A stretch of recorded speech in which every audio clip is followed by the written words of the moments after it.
Hello, everyone. It's your boy YBC Chase. September 28th. Today is Wisdom Wednesday. You're tuned in to the new and improved XV3, the Red Zone. And why XV3? Cause it's the place to be. Yeah, man. Sitting to my right is the one and only, the Chief, aka LO. Say what's up, LO. Man, what's up, everybody, man? I'm happy to be sitting second chair, man. You have no idea how proud it makes me to be able to hand the reins over to one of my star students in our Red Zone curriculum, man. I'm proud of you, Chase, man. You're doing a great job. Let's hit it. Let's go. Today is Wednesday. Whew. Some knowledge about to be dropped today, y'all. Today we're talking about happiness and unhappiness. Now, a lot of people think about happiness, things that makes me happy. But the question is it a thing or is it a person or is it yourself that makes the happiness? So I was doing some reading earlier, guys, and it something spoke to me, man. And thanks to LO, man, things spoke to me. And I got something sitting in front of me right now, and it says, all these evils seem to have arisen from the fact that happiness or unhappiness is made wholly to depend on the quality of the object which we love. When a thing is not loved, quarrels are arise concerning it, no sadness will be felt if it perish, no envy if it is possessed by another, no fear, no hatred, in short, no disturbance of the mind. Take a second to think about that, guys. That's deep. And where it speaks, that's real deep, is because everybody thinks because money should make you happy, or possessions, material. And me being an unmaterialized guy, I've never seen money as making me happy. I see the only person that makes that one person happy is yourself, because it's nothing like inner happiness. Nothing like it. Because if you got inner joy, I feel like nothing in this world can deteriorate you from that joy, from that happiness, and from that feeling of greatness. So I'm going to pass the mic. LO, I want to get his thoughts. That's on you, LO. Yeah, I think that's deep, man. I think that's deep, and I think that speaks to the concept of, when you choose to love something, like you have an obligation not only to yourself, but also to everybody that loves you and has chosen to love you every time you choose something to love. Because if you don't love, or if you choose to love something that's not healthy, or that's not good, or that's not virtuous, then that's going to have an adverse negative effect on everybody you love. Perfect example. Look where I'm at. I'm in prison because I chose to love something that I had no business loving. And as a result of that choice, everybody in my life has suffered as a result of that. And I think it goes that same way with people who are addicted to drugs, or people who are, alcoholics, or, when they choose to love that drink, or they choose to love that high more than their family suffers as a result of that. And so I think, we downplay, because society has made it such a, Hallmarkish type interaction, or, we have the Hallmark channel where Hollywood makes fun of love, and they make it this old, Notebook, Romeo and Juliet, knight in shining armor, Rapunzel, let down your hair, love story that, our idea of beauty, we owe our idea of beauty to Madison Avenue, right? The advertisers are who tells us as society what is beautiful, what is attractive, what sells, and what's good, and what's, unattractive or unhealthy. Or Kendrick Lamar has a song where he's like, I'm tired of seeing everything so fake. Like, I want to see something real. Show me something natural. Curly hair and stretch marks. because that's real. That's what happens. It's not this weird, like, super perfect, supermodel, Dallas Cowboy cheerleader. Like, that's not real. Yes, those people are real, but that's not a realistic goal or attribute for somebody living in Akron, Ohio, or, you know, Cincinnati, Ohio, Cleveland, Ohio. That's not, yes, it can happen, but to have your sights set on that and to be unhappy with anything other than that, it's just unrealistic and it's unfair, and it's going to lead to nothing but heartbreak, heartache for not only you, but everybody that loves you. So yeah, I think that's completely agree with you. I think that, you know, you're supposed to find happiness. Well, one, yeah, within yourself, but also you're supposed to find happiness in all of the little things throughout the day, all of the little things. Because if you're always waiting for, you know, something amazing to happen to make you happy, you know, that may never come. But you have to find happiness throughout, like, all of the little things throughout the day, like the things that make you laugh, like you get to eat your favorite food, or, you know, and make those the happy things, because those are the things that make you happy on the make that inside. enough. Exactly. Make that And enough it should be enough. to satisfy that. Right. And it should be enough. If it's something that truly makes you happy on the inside, then it is going to be enough. So But I not was reading something everybody, I today as think, can well. find that. Out And of everybody knows that. Go ahead, YBC. It's funny because a lot of people, you know, I understand the as far as searching within itself, but if you're in a relationship and you found yourself, now it's time for you to look at the person that you're with, find that happiness within inside that person, so y'all both can be happy, because it's a way of a relationship. It shows that you care about your significant other, because if you're also, it's all about you, and it's me, and this, and it's always about you. It's like the relationship gets dull. It causes problems. It's, you know, Marsha. And I understand when people say arrogant, to be arrogant. See, and then right. I want people to understand, y'all guys to understand, because the difference between arrogance and confidence. It's good to have confidence. I carry myself this way because I know what I'm worth. I know what I like. I know I understand myself. Right. But it's also to know, to feel like that gives you a right to be an ass, if you want to keep it real. It don't give you a right to be. Therefore, that's where the arrogance comes in, is when you already understood yourself and you found yourself, or not like that. But now you're feeling like just because you found yourself, you're putting yourself on a higher level, which doesn't read as far as others goes, because that just shows you care nothing about yourself. Like me, I'm a conceited guy. I know I'm handsome. I know I'm good looking, but at the same time, I don't let that get to my head at the point where I neglect others, or show disrespect, because exactly. I'm superior in my own way. Yep. See, my difference between confidence and arrogance is confidence is me believing and understanding where I'm at in the totem pole of society and the role that I have achieved.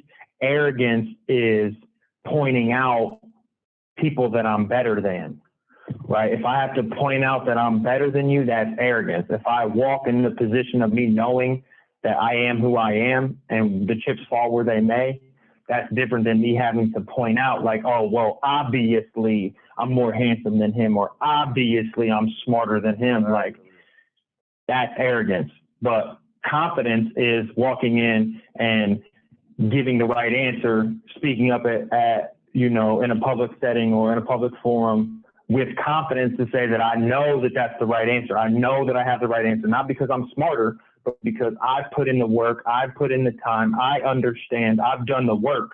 And so as a result of doing the work, I'm allowed to have that confidence because I know what I know. Right. And so what I was reading, I picked up so out of the same stack of books that you picked up, went shopping over at 22 Up in the North. I have, this is Nicomachean Ethics by Aristotle. And it says, as in the Olympic Games, it is not the most attractive and the strongest who are crowned, but those who compete. And since it is from this group that winners come, so in life, it is those who act rightly who will attain what is noble and good. And so if you're not living a noble life and you're not doing the right things, you're not even in the realm of being able to compete for the winning trophy, right? You cannot win gold medal in the 100-meter breaststroke if you don't compete in the 100-meter breaststroke. You have to qualify. You have to enter your name into the hat. You have to compete in that in that event, and then you're drawn a heat at random, and the cream rises to the top. So in every aspect of society, the cream will always rise to the top, because what people fail to realize about that analogy is that there's heat underneath that pot, right? You put the two ingredients in the pot, turn the heat on, which is to say turn, conflict or pressure or, the process. So once the process comes, you add that heat, you add that aspect of it, and then the process separates one from the other. And in that, the cream rises to the top. Exactly. B, what's your thoughts on it?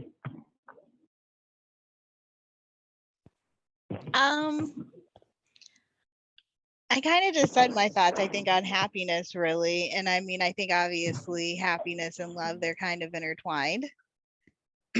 So here's what I have think about that you're happiness. just, Aristotle says that happiness obviously needs the presence of external goods. And since it is impossible, or at least no easy matter, to perform noble actions without resources. For in many actions we employ, as if they were instruments at our disposal, friends, wealth, and political power. Again, being deprived of some things, such as high birth, noble children, beauty, spoils of our blessedness, for the person who is terribly ugly,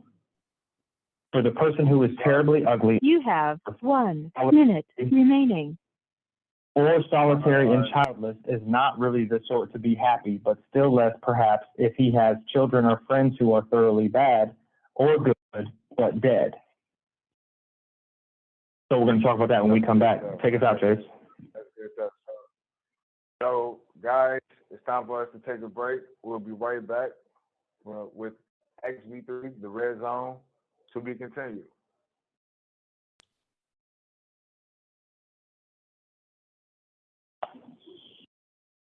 Sun Tzu said, "The art of war is of vital importance to the state.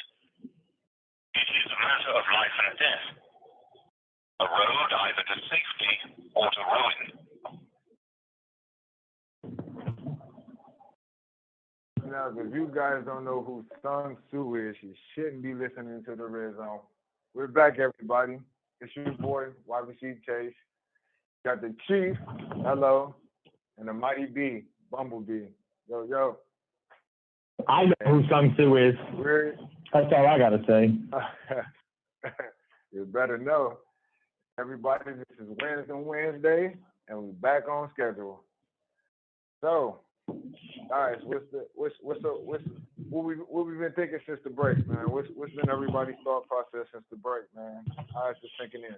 So we closed out talking about happiness, and we were talking about the fact that things like high birth, noble children, beauty, or the spoils of our blessedness are not necessarily quantifiers or disqualifiers for happiness.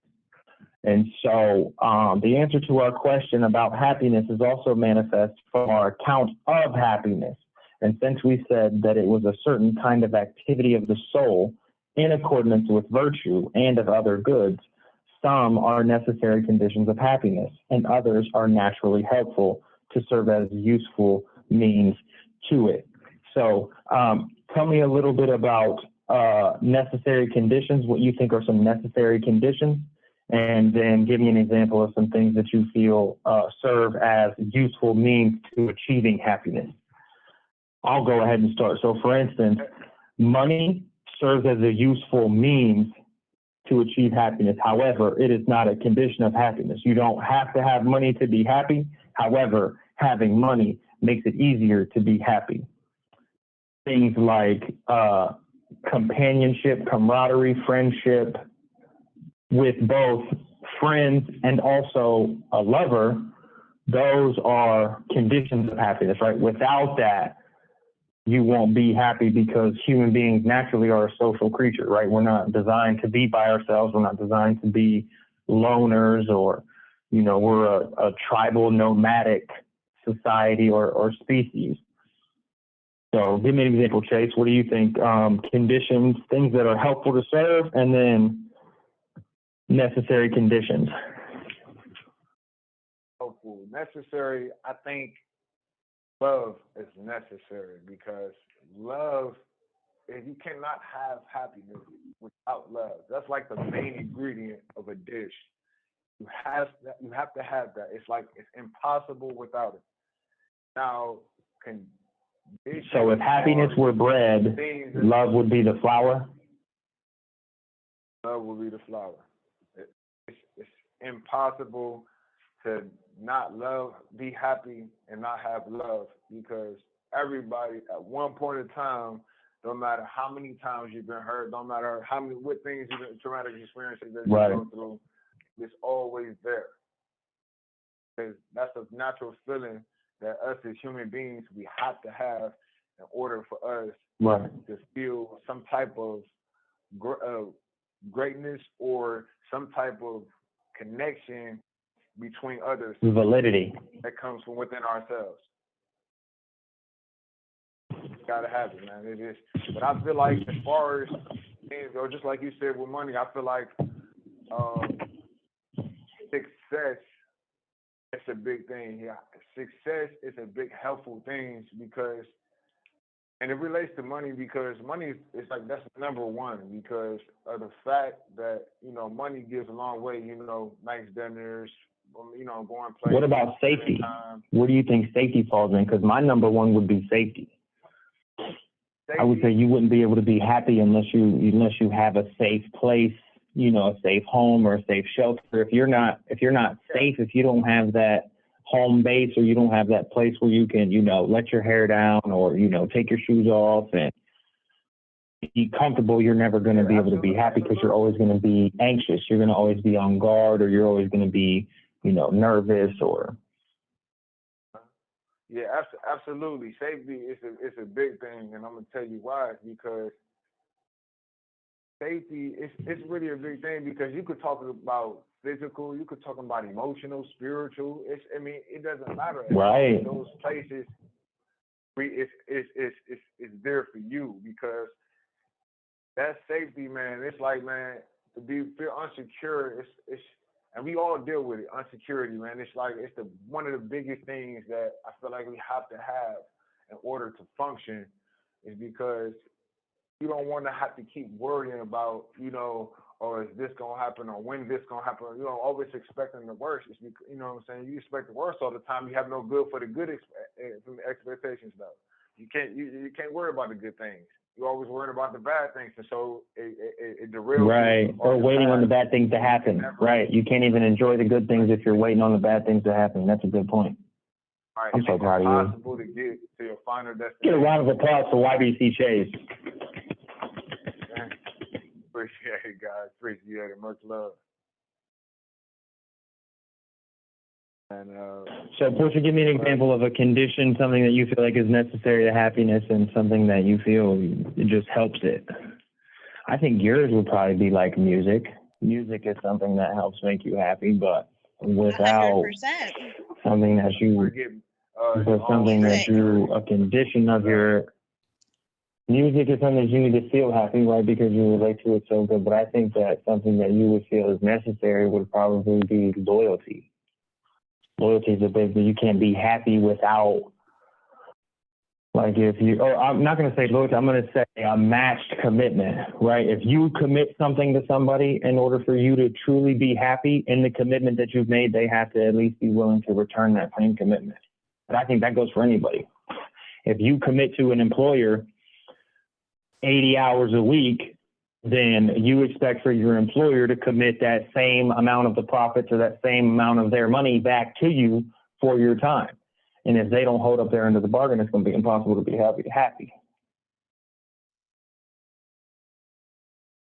So I think that same, and then that's like the whole, because if you're not doing it for that, what are you doing it for? You know, and that's anything. What are you doing anything for?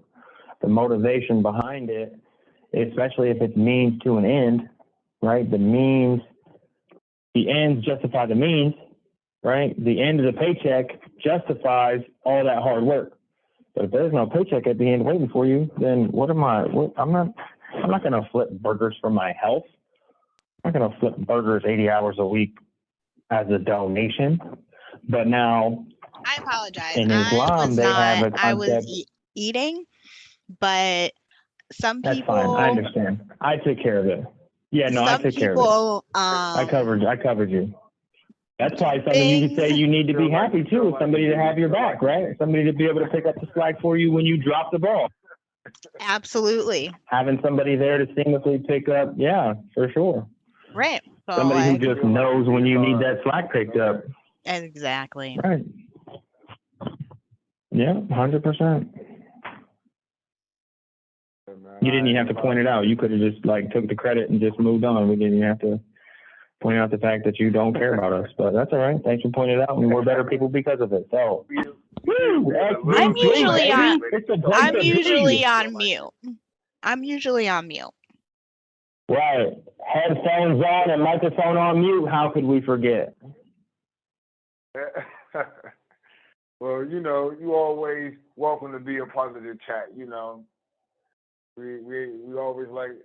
Yeah, anytime we're worth your time. We appreciate you blessing us with your presence. We're always dying to hear what you have to say. So that's always good. What else you got, Chase? We're coming up on our last little. Close us out, man. Give us something good. Leave us with something. What's your? You got a word for the day? You got a concept for the day? What do you got? Words. I ain't gonna lie. I got it. It's been what I've been thinking about all day, and my word for the day is beauty. I think that defines a lot of things that I think about as far as through my days is beauty, because I like to see beauty in every last human being, no matter how much of a, excuse my language, how much of an ass you is, or much as a nice person, or just a plain old slime ball. I feel like it's beauty in everybody. You just gotta take your time, observe, pay attention, and see it, and want to see it in order to see that into somebody. That's true. It does take a certain amount of skill to be able to be such a slime ball. To be a good slime ball, it takes a genuine amount of effort to be able to come up with the stories and the lies and the, spinning these webs of presentations that convince people to, we were watching the Fire Festival documentary and we were listening to this guy talk about how he convinced people to give him millions of dollars. And he was an absolute piece of shit. Literally the most harebrained. You have 1 minute remaining. But yes, it was an art. It was an art form, the art of the deal, to be able to convince that. So even in that, there's still beauty in that ability. It's just about taking God's gifts that He gives you and being able to use them for good. Right, and it's about taking that skill that God gives you and using it for good. So our Wisdom Wednesday thought for the night: take the gifts that God gave you and use them for good, not evil, because you will have to answer for it one way or the other.